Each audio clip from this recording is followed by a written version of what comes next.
Duboydan kelganlar, juda ham yosh ayol, 34 yoshdalar. 10 yildan beri umuman hayz yo'q. Zo'r ginekologlarga boryaptilar, bularga gormon berishyapti, bularning mazalari qochyapti, oshqozonlarida muammo bor, ichmayaptilar. 10 yildan beri hayz yo'q. Bittagina tuqqanlar. Biz hozir mana MRT qildirdik.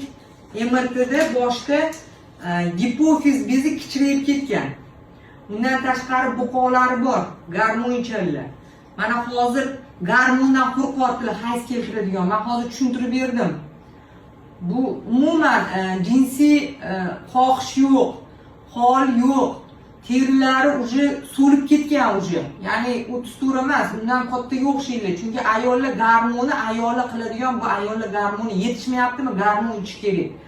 Biz hozir Fimaston berdik, xudo xolasa hayz keladi, yaxshi bo'ladi, nasib qilsa zo'r bo'ladi.